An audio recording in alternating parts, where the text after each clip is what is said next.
오늘 우리에게 주시는 하나님의 말씀은 마가복음 6장 6절로 13절까지 말씀입니다. 하나님의 말씀을 저 한 절씩 교독하시고 마지막 절 함께 읽겠습니다. 제가 6절 말씀 먼저 읽겠습니다. 그들이 믿지 않음을 이상히 여기셨더라. 이에 모든 촌에 두루 다니시며 가르치시더니 부르사 둘씩 보내시며 더러운 귀신을 제어하는 권능을 명하시되 여행을 위하여 지팡이 외에는 양식이나 배낭이나 전대의 돈이나 아무것도 가지지 말며 두벌옷도 입지 말라. 또 이르시되 어디서든지 누구의 집에 들어가거든 그곳을 떠나기까지 거기 유하라. 너희를 영접하지 아니하고 너희 말을 듣지도 아니하거든 거기서 나갈 때 발 아래 먼지를 떨어버려 그들에게 증거를 삼으라. 제자들이 나가서 회개하라 전파하고 함께 읽겠습니다. 많은 귀신을 쫓아내며 많은 병자에게 기름을 발라. 아멘. 저는 오늘 더러운 귀신을 제어하는 능력을 주시고 라는 제목으로 이 마가복음 강해 말씀 계속해서 전하도록 하겠습니다. 지금 우리가 읽은 이 마가복음 6장 본문 배경을 살펴보면 예수님께서 지금 온 동네를 다니시면서 놀라운 기적과 치유의 사역을 베풀고 계시다는 것을 보게 됩니다. 그리고 지난주에 살펴봤듯이 바로 이 직전의 이야기를 보면 예수님께서 그러다가 이 나사렛 고향 사람들에게 배척을 당하는 장면이 등장하죠. 6절 말씀 우리 한번 같이 읽도록 하겠습니다. 시작. 그들이 믿지 않음을 이상히 여기셨더라. 이에 모든 촌에 두루 다니시며 가르치시더라. 아멘. 먼저 예수님은 고향 나사렛에서의 반대를 뒤로하고 다시 전도여행을 떠나셨다라는 것입니다. 예수님께서 공생의 사역을 시작하신 이후에 많은 동네에서 하나님의 나라를 전파하시고 복음을 증거하셨습니다. 예수님이 복음을 전파하실 때 하나님의 나라가 실제적으로 이 땅 가운데 확장이 되니까 이 사람들이 복음을 듣고 회개하고 회심하는 역사가 나타났습니다. 그뿐만 아니라 이 병자들이 치유되고 귀신 들린 자들에게서 귀신이 떠나가게 되는 이런 영의 회복과 육의 회복이 동시에 활발하게 나타났던 것입니다. 그러나 유독 어떤 지역에서는 예수님께서 권능을 많이 행하시지 않았는데 그곳은 바로 예수님의 고향이셨던 나사렛이었습니다.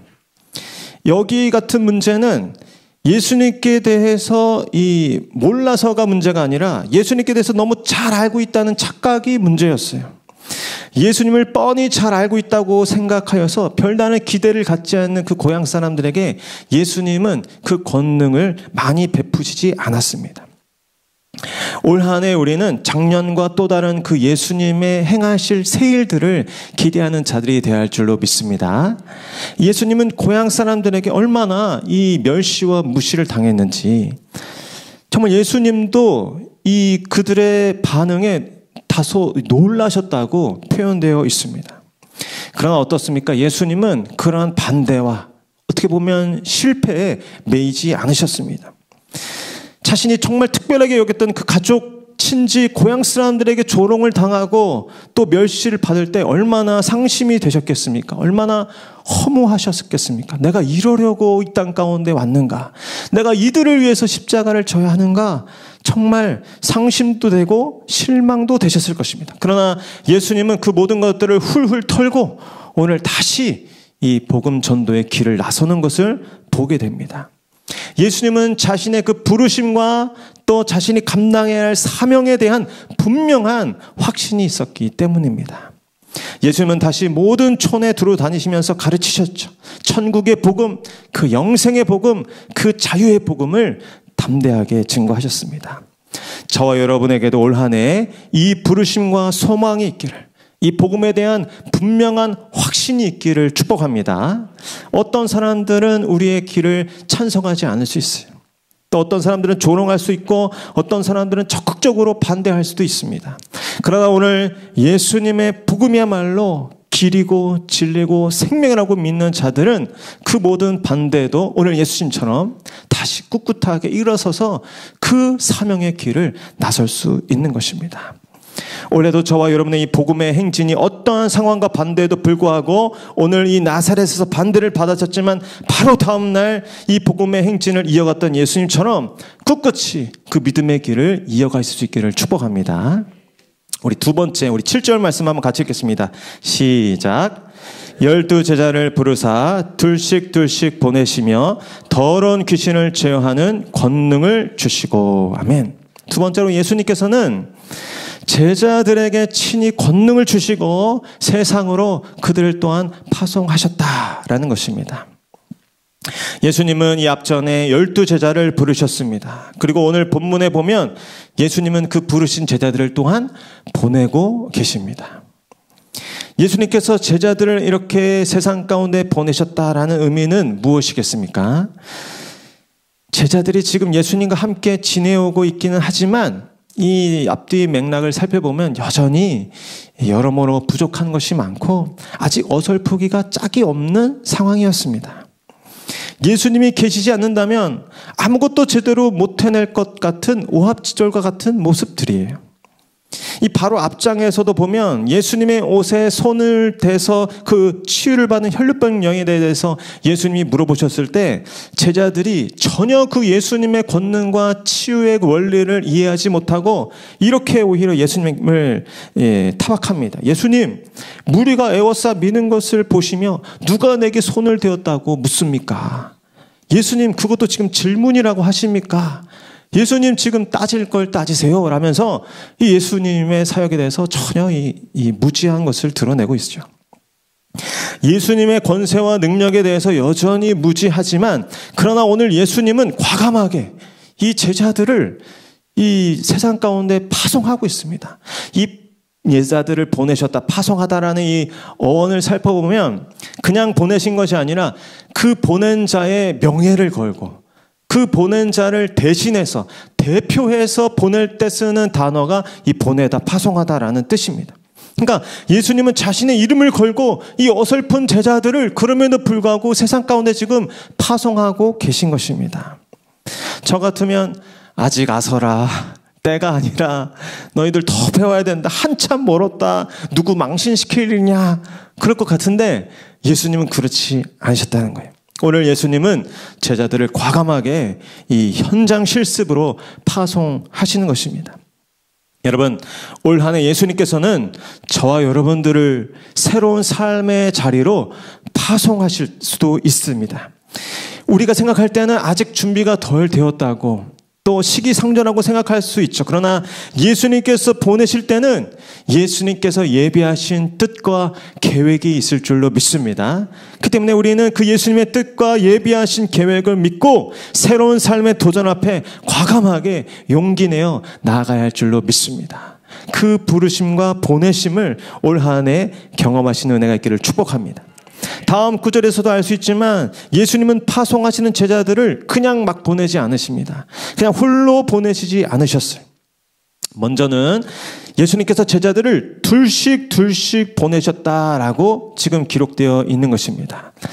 여기도 보니까 둘씩 앉아 계신 분들이 많은데 어떻게 보면 복음의 전우조죠. 전우조가 뭔지 모르시죠? 군대 갔다 오신 분들은 아는데 논상훈련소 가면 딱 짝을 찌워줍니다. 이 자기 내무반 그 자리 앞뒤로 짝을 지어줘요. 그래서 너무 이제 군대 온 지 얼마 안 되니까 불안하고 막 다들 막 이 불안정하니까 셋씩 조를 짜줘서 화장실을 가도 같이 가고 밥 먹으러 가도 같이 가고 막 서로 막 얼굴이 표정이 안 좋으면 서로 막 등 두드려주고 힘내라고 전우조를 짜줘요. 여기도 보니까 당시 이제 전통상 이 증인들은 두세 사람 증인이 필요했기 때문에 보내셨겠지만 저는 정말 예수님께서 이들의 이 복음 사역 가운데 전우조를 맺어주신 거라고 생각이 되었어요. 성경에 보면 아담에게 하와를 붙여주셨죠. 또 이 모세에게는 아론을 붙여주셨습니다. 이 다윗에게는 또 요나단을 붙여주셨고 다니엘에게는 세 친구를, 또 예레미야에게는 바룩을, 사도 바울에게는 누가와 실라를 붙여주셨어요. 예수님께서 제자들을 파송하실 때 이 복음의 전우조를 둘씩 붙여서 파송하셨다는 것을 기억하시길 바랍니다. 왜 그렇습니까? 이 혼자보다 이 둘이서 함께 할 때 유익이 많기 때문입니다. 우리 전도서 말씀 아시죠? 4장 12절 함께 읽겠습니다. 시작. 한 사람이면 패하겠거니와 두 사람이면 맞설 수 있나니 세 겹줄은 쉽게 끊어지지 아니하느니라. 아멘. 혼자라면 위기를 만났을 때 쉽게 포기하고 낙심할 수 있지만 둘이서 좋은 시너지를 만들어낸다면 서로를 지지하고 응원하면서 그 힘든 시간들, 위기들을 잘 극복하면서 담대히 나아갈 수 있다라는 것입니다. 바라기는 올 한 해 저와 여러분에게 이렇게 하나님께서 맺어주신 복음의 전우조를 만나게 되는 은혜가 있기를 축복합니다. 그래서 의미에서 지금 옆에 가시 앉은 분께 한번 얘기했어요. 복음의 전우조가 됩시다. 믿음의 동역자가 됩시다. 네. 가깝게는 부부 사이일 수도 있고, 교회 내에서 같은 구역 식구일 수도 있어요. 아니면 직장에서의 어떤 동료일 수도 있고, 가까운 이역 주민일 수 있어요. 예수님께서 올 한 해 저와 여러분에게 맡겨주신 그 복음의 일들을 감당하고 증거하는 일에 서로 힘이 되어주고, 용기를 북돋아주고, 그래서 믿음의 길을 끝까지 걸어가게 하는 복음의 전우조를 만나게 되는 저와 여러분 될 수 있기를 축복합니다. 그리고 저와 여러분들이 누군가의 그런 복음의 전우조, 믿음의 동지가 되리라 라는 기도의 제목으로 살아가실 때 하나님께서 또한 그런 일들을 허락하실 줄로 믿습니다. 예수님은 또한 제자들을 둘씩 보내는 것에 그치지 않고 오늘 말씀 제목이기도 한 아주 중요한 이 한 가지를 주시죠. 그것은 바로 영적인 권능입니다. 저를 다시요. 영적 권능. 네, 예수님께서 제자들에게 이 권능을 주시고 파송하셨다는 사실을 우리는 기억해야 합니다. 특별히 이 권능을 오늘 어떻게 이야기하고 계십니까? 더러운 귀신을 제어하는 권능이다 라고 말씀하십니다. 저를 다시요. 더러운 귀신을 제어하는 권능. 아멘. 복음을 전하고 하나님의 나라를 전파하는 사람들에게 꼭 필요한 것이 권능인데, 특별히 오늘 본문에서는, 마가복음에서는 더러운 귀신을 제어하는 권능이 필요하다라는 것입니다. 예수님은 제자들을 파송하는 것이 마치 이리떼 가운데 양들을 보내시는 것 같다고 생각하셨어요. 그러나 그럼에도 불구하고 제자들을 파송하셨다는 것은 무엇입니까? 오늘 이 제자들에게 허락하신 이 권능의 능력과 이 효력을 예수님도 아셨기 때문입니다. 자신의 명령에 순종하여 나아가는 제자들에게 예수님께서 주시는 이 권능이 분명히 효력을 나타낸다는 사실을 예수님이 믿으셨던 것이죠. 오늘 본문에서는 그것을 특별히 더러운 귀신을 제어하는 권능이다라고 하고 계십니다. 예수님에 의해서 세상 가운데 파송된 자들은 예수님으로부터 권능을 부여받아야 하는데 그것은 더러운 귀신을 제어하는 권능이라는 것입니다. 왜 하필 귀신을 제어하는 권능일까? 예수님이 하시려는 일, 예수님이 제자들을 파송하셔서 지금 하시려는 일에 이 귀신들의 충돌이 불가피하다는 것을 예수님이 말씀하신 것이죠. 그러면 예수님께서 오셔서 하시려는 일, 이 제자들을 보내셔서 하시려는 그 일이 무엇이었겠습니까? 누가복음 19장 10절 한번 같이 읽겠습니다. 시작. 인자가 온 것은 잃어버린 자를 찾아 구원하려 함이니라. 아멘. 잃어버린 영혼들에게 나아가 하나님 나라의 진리를 전파하고 그 진리를 듣고 회개하고 돌이켜 하나님께로 다시 그 잃어버린 자들이 돌아오게 하는 그 일을 귀신들이 그렇게 방해하고 싫어한다라는 것입니다. 어떻게 회방을 놓겠습니까? 오늘 귀신들은 특별히 더러운 귀신들을 위하고 표현되고 있습니다. 이 귀신들의 정체와 그 하는 일이 더러운 일이다라는 것이에요. 중요한 것은 이 더러운이라는 표현인데 이것을 어떤 현상적인 이 결과적인 의미뿐 아니라 본질적으로 그 의미를 따져야 할 필요성이 있습니다. 왜냐하면 때로는 이 귀신들이 아주 깨끗한 이 광명한 천사로 둔갑하기 때문이죠. 우리 고린도후서 말씀 같이 읽겠습니다. 시작. 이것은 이상한 일이 아니니라. 사탄도 자기를 광명의 천사로 가장하나니. 아멘. 귀신의 존재와 그 하는 일이 사람으로 하여금 침을 질질 흘리게 하고 막 오물을 뒤집어 쓰게 하는 그 경우도 있겠죠. 그러나 우리가 생각하기에도 그러한 방식은 아주 1차원적인 방식이에요. 그들도 더 교활한 방식으로 아주 그럴듯하게, 아주 상냥하게 역사한다는 것입니다. 아주 최신 트렌드에 걸맞는 누구나 매력을 느낄 만한 그럴싸한 방식과 말과 그런 태도로 그들은 역사한다라는 것입니다. 그러니 더럽다는 말을 우리가 어떻게 해석해야 하겠습니까? 궁극적인 의미에서 이 더럽다는 말은 이 거룩 자체이신 하나님과 이 멀어진 상태, 하나님의 뜻과 계획에서 빗나간 상태, 그리고 그 상태에 머물게 하고 그 상태에서 돌이키지 못하도록 하는 그 권세, 그것이 바로 이 더러운 이 악한 영들의 권세다라는 것입니다. 그렇기 때문에 아무리 많은 사람들이 동조하고 또 편안함을 느끼고 어떤 소원하고 갈망하는 관계, 어떤 성공, 어떤 명성이라도 그것이 점점 우리를 하나님께로부터 멀어지게 하고 신앙으로부터 우리를 분리시킨다면 그것은 더러운 일이고 그 일이야말로 뒤에서 귀신이 역사하는 일이다라는 것입니다. 그래서 우리가 때로 병에 걸리고 건강이 안 좋아질 때가 있는데 오히려 그 일로 하나님을 더 의지하게 되고 하나님을 더 사랑하게 된다. 그러면 그 질병이 귀신의 역사라고 말하기에는 어려운 것이죠.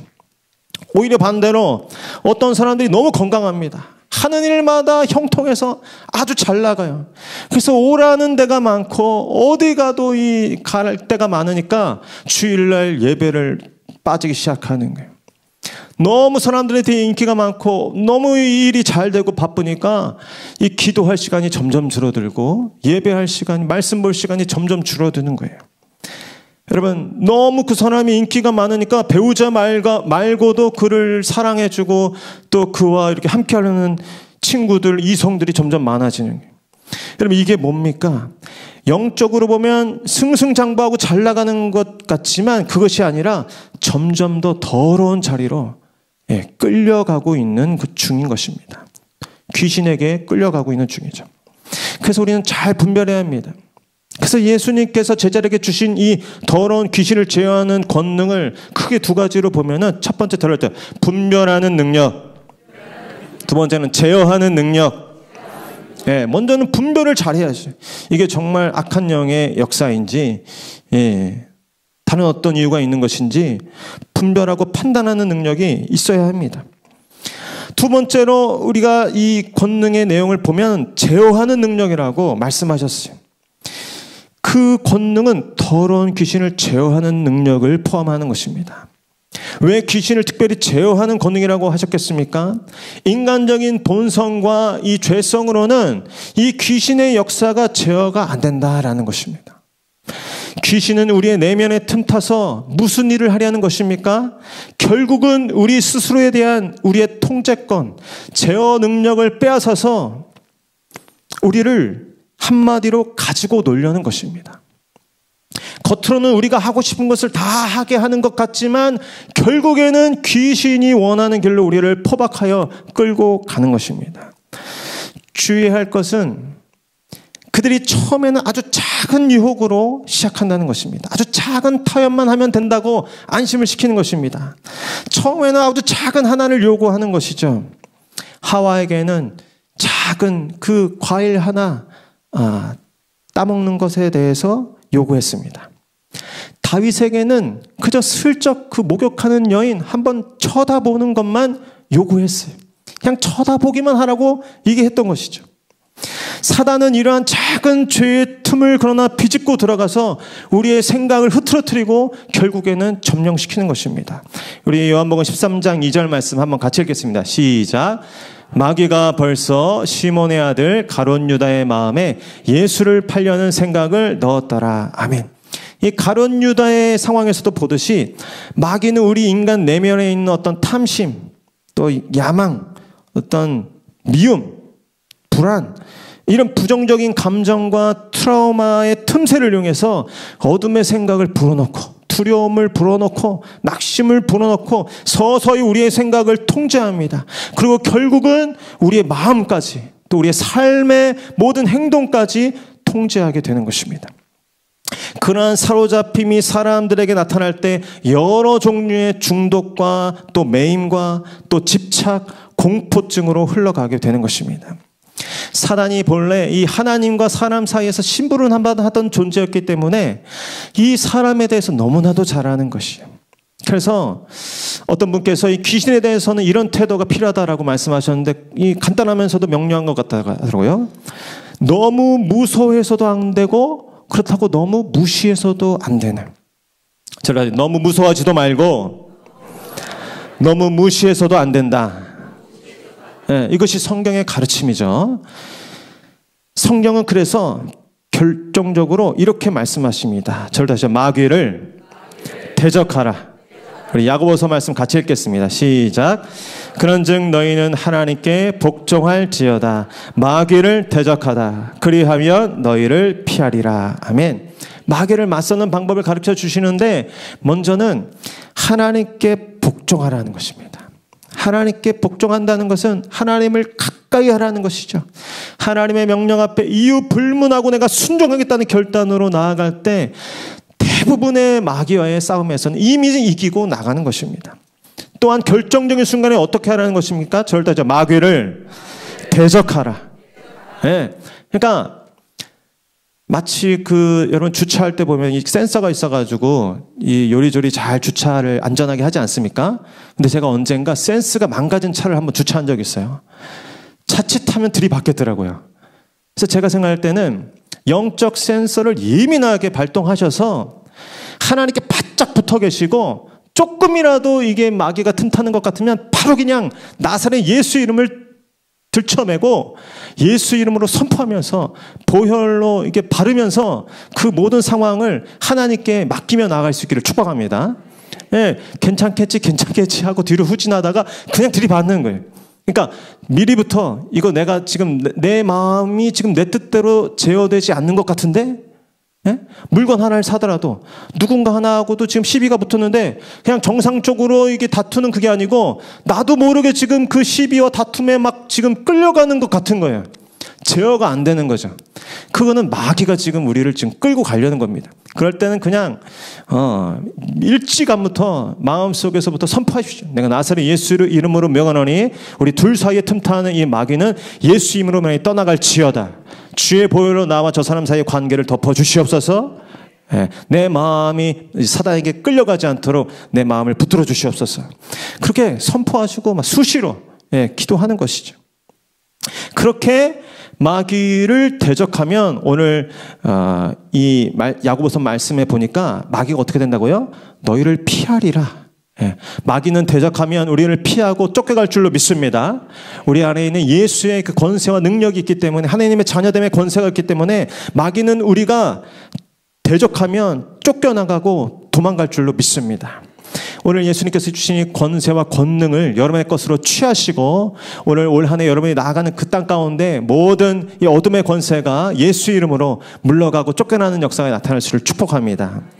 세 번째로 예수님께서는 전도여행을 떠나는 제자들에게 당부하셨죠. 최소한의 것만 가지고 떠나라는 것입니다. 우리 8절 9절 한번 같이 읽겠습니다. 시작. 명하시되 여행을 위하여 지팡이 외에는 양식이나 배낭이나 전대 돈이나 아무것도 가지지 말며 신만 신고 두벌옷도 입지 말라 하시고, 예수님은 복음 전파를 위해 실습을 떠나는 제자들에게 최소한의 것만 가지고 떠날 것을 명령하십니다. 누가복음에도 보면은 지팡이도 가지지 말라고 하셨어요. 왜 이 같은 명령을 하셨을까요? 먼저는 제자들로 하여금 예수님이 맡기신 이 복음에 집중하게 하기 위함이셨습니다. 제자들은 이러한 지침을 통해서 복음 전파와 구원의 소식을 알리는 데 자신의 삶을 집중하면서 이것이야말로 정말로 긴박하고 중요한 일이구나라는 것을 깨달을 수 있었을 것입니다. 또 다른 한 가지는 이 훈련 기간 동안에 모든 필요와 쓸 것을 공급하시는 그 하나님을 믿고 그 하나님을 의지하는 그 방법을 연단시키기 위함이셨던 것이죠. 제자들은 이번 여행을 통해서 하나님께서 복음을 위해 헌신한 자들을 어떻게 보살피시고 먹이시고 입히시는지를 체험하게 하심으로 이후에 그 거친 복음 전파의 삶을 감당하게 하시는 것입니다. 올 한 해 이 한 해를 시작하는 우리도 마찬가지죠. 우리의 노력과 준비 이상으로 정말 하나님께서 우리의 삶을 붙드시고 또 지키시고 그 은혜로 공급하여 주실 때 우리의 삶을 살아갈 수 있다는 그 믿음과 확신이 우리 가운데 있기를 원합니다. 그래서 아직 나의 삶에 여러 부족한 부분이 있다 할지라도 정말 우리가 예수님께서 나에게 맡기신 그 일을 감당하리라. 내가 그 일을 아직 다 알지는 못하지만 하나님이 나를 부르신 그 자리에 내가 서리라.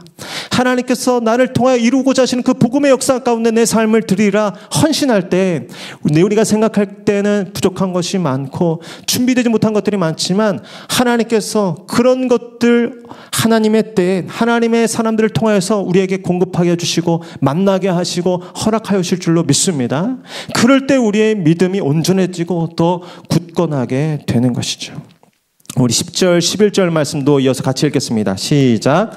또 이르시되 어디서든지 누구의 집에 들어가거든 그곳에를 떠나가기까지 거기 유하라. 어느 곳에서든지 너희를 영접하지 아니하고 너희 말을 듣지도 아니하거든 거기서 나갈 때 발 아래 먼지를 떨어버려 그들에게 증거를 삼으라 하시니. 예수님께서 그 제자들에게 또 한 가지 가르쳐 주신 것이 있어요. 너희들이 복음 증거의 삶을 살기 위해 이제 세상 가운데 나아가면 너희들이 두 종류의 두 부류의 사람을 만나게 되는데 하나는 너희들을 환영해 주는 사람들이다. 너희를 적극적으로 도와주는 사람들이 있을 것이다 라고 말씀하십니다. 복음의 지지자들이죠. 복음의 조력자들입니다. 오늘 본문에 보니까 이 아무것도 가지지 않고 나아가는 제자들을 머물 수 있는 공간을 제공하고 또 그들에게 이 숙식을 제공하는 사람들이 있었다는 것을 보게 됩니다. 여러분, 이처럼 하나님께서는 직접적으로 복음 전도자들을 돕기도 하시지만 많은 경우에 하나님의 영에 감동된 하나님의 사역 가운데 감동된 하나님의 사람들을 통하여서 당신의 은혜와 축복을 흘려보내는 것이죠. 저는 믿습니다. 여러분들이 올 한 해 내가 정말 예수 그리스도의 복음을 위해서 살리라. 내가 하나님의 나라를 위해서 내 직장생활, 내 가정생활, 내 일상의 생활을 드리리라 결단하시면 하나님께서 붙여주시고 만나게 하시는 이 복음의 지지자들을 여러분들을 만나게 하실 줄로 믿습니다. 이 동역자들, 이 조력자들을 만나게 하시는 것이. 비전 트립이나 그래서 전도 여행 가보면 특별히 경험하게 되죠. 정말 예상치 못한 아름다운 섬김과 도움의 손길들, 마치 그곳에서 만나게 되면 하나님이 보내준 천사를 만나는 것 같아요. 그들을 통해서 어떨 때는 이 잘 곳을 마련받기도 하고 또 먹을 것을 마련받기도 합니다. 저와 여러분이 그러한 이 복음의 삶을 살 때 하나님이 보내준 이 천사들의 조력들이 있다라는 것입니다. 또 한 부류는 어떤 사람들입니까? 복음의 반대자들이 있다는 사실을 또한 기억해라라는 것입니다. 이렇게 예수님이 보낸 자리에서 복음에 헌신할 때 항상 또 따라오는 자들이 반대자들이 있다라는 것입니다. 오늘 이들을 보면 어떻습니까? 그들의 너희들의 말을 듣지도 않고 너희들을 영접하지도 않는 자들이 있다라는 것이죠. 그러나 그때 예수님께서는 제자들에게 그들에게 얽매일 필요가 없다고 말씀하시면서 그 발에 먼지를 떨어버리라 라고 말씀하십니다. 이 유대인들의 관습 중에 하나였는데 이방 지역을 이렇게 디딛고 여행을 하고 나면 그 땅을 벗어나서 이 땅에 있는 티끌을 터는 이 관습이 있었어요. 왜냐하면 그 땅을 부정하다고 생각했기 때문이죠. 근데 오늘 이 티끌을 떠는 행위를 유대인들의 앞에 하라고 하시면서 예수님의 복음을 반대한 그들이 얼마나 큰 심판과 징계를 받을지 오늘 예수님께서는 선언하고 계시는 것입니다. 우리 12절, 우리 13절까지 마지막으로 한번 같이 읽겠습니다. 시작. 제자들이 나가서 회개하라 전파하고 많은 귀신을 쫓아내며 많은 병자에게 기름을 발라 고치더라. 아멘. 제자들이 나아가서 증거했던 복음은 다른 것이 아니었습니다. 예수님과 동일한 복음의 내용이었습니다. 회개하라. 천국이 가까이 왔다. 회개하고 주님 앞에 돌이킬 때 살아나는 역사가 나타나는 것이죠. 그래서 우리 교회의 모든 이 사역의 결과는 결국은 죄인들로 하여금 잃어버린 자들로 하여금 회개하고 돌이켜서 구원받는 자리로 나오게 하는 것입니다. 제자들이 그 회개의 복음을 전파하였을 때 무슨 일이 일어났습니까? 예수님에게서 일어났던 역사들이 제자들의 손을 통하여서도 일어났습니다. 귀신들이 많이 떠나가고 병자들이 고침을 받는 일들이 나타났다라는 것입니다. 올 한 해 예수 그리스도의 강력한 복음의 권능이 저와 여러분들의 삶에 부어져서 우리의 영과 육이 하나님의 권능으로 온전히 회복되고 부흥되는 역사가 있기를 축복합니다. 뿐만 아니라 저와 여러분들이 예수님께서 허락하시는 그 놀라운 권능을 가지고 나아가는 그 현장, 그 삶의 자리마다 귀신들이 떠나가고 그 묶였던 자들이 자유함을 얻고 잃어버렸던 딸들이 주님께 다시 돌아와 구원을 얻는 놀라운 치유와 회복의 역사가 나타나게 되기를 축복합니다. 하나님께서는 그 일을 위하여서 우리를 부르셨고 올 한 해 또한 우리를 보내실 줄로 믿습니다.